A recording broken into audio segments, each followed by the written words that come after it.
एकादशोऽध्यायः। श्रीगणेशाय नमः। हे भक्तकामकल्पद्रुमा, तव नाम हरि मम श्रमा, म्हणून विनवी सौख्यधाम, शंकरा तुझा दास हा। मागील अध्यायी झाले कथन, पुंजाजीच चमत्कार दावून, वाल्हूचे दारिद्र्य निवटून, चकित केले राघोजीस। असोशेलू नामे ग्रामाभितरी, विप्र एक सदाचारी, करीत तेथे सुभेदारी, सात्विक असे श्रोते हो। नाम ज्याचे व्यंकटेशपंत, धनवंत आणि नीतिमंत, श्री विष्णूचा पूर्ण भक्त, सद्विवेकी भाविक। भार्येसी न होय सूत, म्हणून कष्टी असे सतत, चित्त न लागे संसारात, सदा मनी झुरतसे। संतती न होय म्हणून, केले त्याने दुसरे लग्न, दुसऱ्या कांते सही जाण, संतती न जाहली। पुत्राविण गृह स्मशान, ऐसे आहे शास्त्र प्रमाण, पुत्र नसेल तेथे अन्न, साधू संत न घेती। दुःखी सदा व्यंकटेशपंत, निशिदिनी पुत्र चिंता करीत, धनधान्य आहे बहुत, परी पुत्र नाही म्हणतसे। महाराजांची कीर्ती ऐकून, दुसरी स्त्री सवे घेऊन, व्यंकटेश निघाला तेथून, जाता झाला लोणीसी। महाराजाश्रमी येऊन, करुणी समर्थाते नमन, म्हणे करद्वय जोडून, पुत्रेच्छेने तृप्त करा। आपण केवळ कल्पतरू, संसार सागराचे तारू, सकळ संता माझी मेरू, माझी इच्छा पूर्ण करा। तुम्हा दया सर्वाभूती, तुमची अगाध कीर्ती, तरी माझ्या इच्छेप्रती, पूर्ण करा दयाळा। तुम्ही भक्तांचे रक्षक, दिनांचे पाहता कौतुक, परिसा माझी विनंती एक, पुत्र द्यावा मजप्रती। ऐसी परिसुनी त्याची वाणी, महाराज द्रवले अंतःकरणी, त्याची भक्ती पाहण्या लागुनी, काय उपाय योजिला। हा आहे थोर गृहस्थ, सभ्य आणि धनवंत, तरी याते नीच कृत्य, कोणतेही सांगावे। ऐसा मनी विचार करून, महाराज वदती त्यासी वचन, उदके मृत्तिका भिजवून, कर्दम करी निशंक। ऐशी वदता समर्थवाणी, व्यंकटेशपंत तत्क्षणी, निशंक करी कर्दमा लागुनी, सद्गुरूचे सन्मुख। महाराजांनी अवलोकून, घेतले त्याते बोलावून, म्हणती तुझी भक्ती देखून, माझे चित्त संतोषले। आता एक ऐक वचन, ठेवी सदा सद्वर्तन, दोन्ही कांता समान मानून, प्रेमा ठेवी सारिखा। 1 संवत्सर होता निश्चित, होतील तुला 2 सुत, जाई आता सदनाप्रत, व्यंकटेशा आनंदे। ऐसे महाराजांचे भाषण, व्यंकटेशपंताने ऐकून, करुणी सद्भावे वंदन, जाता झाला स्वग्रामा। लोटताची वर्ष 1, उभयता पत्नीस देख, 2 पुत्र झाले चोख, महाराजांच्या प्रसादे। असो वाशिम नामे ग्रामात, गणपती पेशकार असत, तयाची कन्या पती समवेत, लोणी ग्रामा निघाली। महाराजाश्रमी येऊन केले तयान प्रति नमन. तया दाम्पत्या अवलोकून वदती काय समर्थ. की तुम्ही काही दिवस येथे करावा रहिवास. हे परी सुनिया तयास मोदचित्ती वाटला. यासी होता कित्येक दिन महाराज करिता पाचारण. तया दाम्पत्यासी जाण म्हणती जावे स्वसदनी. विभूतीचे लाडू करुनी म्हणती न्याहे पदरी बांधोनी. हे ऐकता त्यांचे मनी संकोच बहु वाटला. परी समर्थांचा धाक बहुत आढे वेढे न घेता किंचित. निमुटपणे प्रसादाप्रत घेतले असे तयानी. मग सद्गुरु पद वंदून निघते झाले तेथून. चित्ती होती कष्टी पूर्ण म्हणती न बरवा प्रसाद. आपुले कैसे हे प्राप्तन अत्यंत पातकी म्हणून. प्रसाद दिधला रक्षे लागून स्वस्थन चित्ता वाटते. बहुत दिनापासून इच्छित होते अमुचे मन. की श्री सखाराम दर्शन घ्यावे कल्याणाकारणे. महाराजांनी कित्येक दिन जैसे आश्रमी घेतले ठेवून. तैशा परी प्रसादा देऊन आम्हासी तृप्त न केले. घडला असे कवण अपराध म्हणून दिधला हा प्रसाद. की निष्ठा ठेवून या पद नाही तयांचे वंदिले. ऐशा परी कष्टी अत्यंत होऊन चालिले मार्ग क्रमित. प्रसादाचा त्याग त्वरित करावा म्हणून काढिती. त्यासी करिता अवलोकन तव दळाचे लाडू संपूर्ण. दिसता क्षणी त्यांचे मन आश्चर्यचकित जाहले. हर्ष भरे डुलती दोघे जण प्रसादाचे करिती ग्रहण. म्हणती आमची करुणा जाण आली सखारामासी. ऐशा परी महाराजांसी धन्यत्व देऊनी स्वग्रामासी. गेले दाम्पत्य ते मानसी मुदित अति होऊनी. असो एक अजापाळ जातीचा सात्विक गृहस्थ असे साचा. तो लोणीसी संत दर्शनाचा लाभ घेण्या पातला. मठा माझी त्वरे येऊन केले संतपदी वंदन. म्हणे महाराजा कृपावलोकन दासावरी कराया. समर्थ म्हणती तया प्रत मज सवे चाल त्वरित. ऐसे वदोनी ते संत तेथूनिया निघाले. त्यांचे मागे तोही गृहस्थ चालला निष्ठेने निश्चित.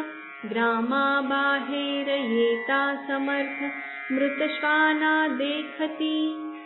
म्हणती तू ह्या श्वानासी नेई वेगे स्वसदनासी. ऐसे ऐकता खेद मानसी वाटतसे तयाच्या. समर्थास वदे कर जोडून उत्तम प्रसाद मिळेल म्हणून. मी तुम्हा आलो शरण दीन दयाळा गुरुवर्या. घे म्हणता मृतश्वान यासी काय करू नेऊन. जेणे होय दारिद्र्य हरण ऐसा प्रसाद मज द्यावा. ऐशा परी ऐकत भाषण समर्थ वदती क्रुद्ध होऊन. आताची उचली श्वान गृही ठेवी नेऊनी. ऐशा परी आग्रह देखून निमुटपणे उचली श्वान. कांबळ्या माझी बद्ध करून घेऊन चाले स्वसदनी. मार्गक्रमिता विचार करी कोपी किती मूर्ख तरी मृतश्वान घेऊन पाठीवरी कशास जातो गृहाती. ऐशा परी अवलोकुनी गदगदा हासतील सूतपत्नी. माझा उपहास अति करुनी वेडा पिसा म्हणतील. ग्रामातील सर्वजण पिशाच मजला म्हणून कुचेष्टा करतील दारुण. कैसे आता करावे अमान्य करावे संत वचन. तरी हे अयोग्य म्हणते मन. मान्य करिता लोकापवाद कठीण. ऐशा परी विवेक करी तर्क कुतर्क बहु काढून. शेवटी त्यागिले असे श्वान. भारत याचा नसाहे म्हणून स्वगृही तो पातला. कांता म्हणे कांबळा देखूनी सुवर्ण केश झळके कोठूनी. काही दिसता ती माझ्या नयनी म्हणून पुसे पतीसी. तोही जव अवलोकित तव सुवर्ण केश झळकती बहुत. दुःख पावला अति मनात म्हणे मी त्यागिले व्यर्थ श्वान. संत वचनी विश्वासून जरी आणितो गृही श्वान. तरी होते तितुके सुवर्ण अभागी असे अति मी. असो ज्याचे सदा शंकित मन दृढ निश्चय नसे किमपि जाण. त्यासी सत्कीर्ती यश संपूर्ण कदा काळी न मिळे पै. असो ऐसे अलौकिक चमत्कार जाण. केले यथा मती वर्णन पुढती महाराजांचे निर्याण. श्रवण करा श्रोते हो श्री सखाराम सद्गुरुनाथ. वृद्ध जाहले अत्यंत उठता बसता नये किंचित. परीन सोडिले गोरज स्नान. तया ग्रामा निकट जाण दक्षिणेस देवीचे ठिकाण. स्वायुष्य अल्प उरले म्हणून महाराज गेले तये ठाई. ग्रामातील गौतमीचा पथ तेथून असे साचा. अंती लाभ गोरज स्नानाचा व्हावा म्हणून राहिले. महाराज थकले हे जाणून आला सीतारामाचा नंदन. कोनरी आबा ज्याचे नामाभिधान लोणी ग्रामी शीघ्र तो. महाराजाचा नातू एक नाम ज्याचे विनायक. तयांनी केला अतिरेक श्री सखाराम सेवेचा. स्वामी लोणार ग्रामीचे सच्चिदानंद नाम जयांचे. महासमर्थ अधिकारी साचे संन्यास दीक्षा असे जया. सखारामाची कळता मात लोणी ग्रामा आले त्वरित. संन्यास दीक्षा समर्था प्रत द्यावया आले त्वरेने. अंतकाळ समय देखुनी संन्यास दीक्षा तया स्वामींनी. दिधली सखारामा लागुनी जाणा सुज्ञ श्रोते हो. महाराजांनी नारायण उच्चार करुनिया पूर्ण. विसर्जिला स्वदेह जाण तया लोणी ग्रामात. हरिहर ब्रह्म इंद्रादिक विवेक करीती सकळिक. की आज सोडिला मृत्युलोक महायती सखारामे. ऐसा करुनी विचार सुरगण निघाले सत्वर. येऊनी श्री सखाराम चरणावर शिरे ठेविली तयांनी. म्हणती सखाराम श्रेष्ठ संता सत्य नरदेहाची सार्थकता. करुनी दाविली जगी तत्वता धन्य धन्य यतीवरा. ऐशा परी बहुत गौरविला तो संत. म्हणती चला सद्गुरुनाथ स्वर्गी सुख भोगाया. ऐसे निर्जरांचे भाषण सखारामे परितून, म्हणे मज भक्त जना सोडून स्वर्ग सुख नावडे. जोवरी पुण्य भंडार स्वर्ग सुख मिळे तोवर, ऐसे मजला क्षणभंगूर नावडे सुख कदापि. संत महंताचे दर्शन येथे मजला घडेल जाण, दास करतील तुमचे कीर्तन तेथे नाचे मी आनंदे. ऐसे भाषण परितून वंदिती सखा रामचरण, म्हणती आम्ही येथे येऊन दर्शन घेऊ प्रतिदिनी. ऐसे वदुनी त्वरित सुरगण गेले स्वस्थानाप्रत, सर्व तीर्थे आली ओळंगत महाराज चरणी लोळाया.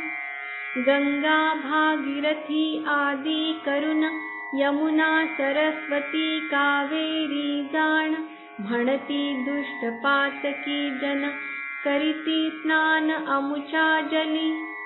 त्या दोषांचे भावया नाशन, वंदिती सद्गुरूंचे चरण, मग करीती स्वस्थळी गमन संत महिमा वर्णित.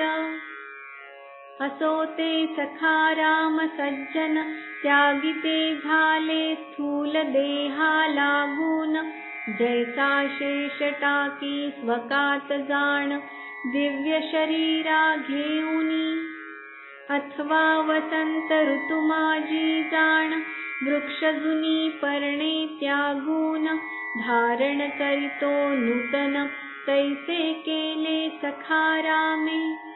असो दिव्य घेऊनी शरीर तेथेच टाकिले कलेवर, श्री सखा राम योगीवर भक्त हृदयी राहिले. शाली वाहन शके 1800, बहुधान्य नाम संवत्सरात, कार्तिक मासी कृष्ण पक्षात निजावतार संपविला. तिथी होती चतुर्दशी मंदवासरी निश्चयेसी, सूर्योदयाच्या समयासी देह ठेविला लोणीत. श्री जगदंबेच्या ठिकाणी देह ठेविला तो घेऊनी, हरिनाम गजर भक्तांनी करुनी मिरवित आणिला. सोमेश्वराच्या लिंगापाशी दिधली समाधी स्वामीसी, तेथे समाधी द्यावयासी सुरगण आले गुप्त रूपे. किती भाग्य लोणी ग्रामाचे आणिक तेथील भक्त जनांचे, की श्री सखाराम संताचे वास्तव्य झाले तये ठाई. पुढील अध्यायीची कथा भक्तिभावे श्रवण करिता, शांती मिळेल तुमच्या चित्ता अघटित चमत्कार देखुनी. स्वस्ती श्री सखाराम लीलामृत, करता करविता गिरिजाकांत, रघुपतीसी करुणी निमित्त 11 संपविला. श्री सखाराम चरणार्पणमस्तु. शुभं भवतु. 11 समाप्त.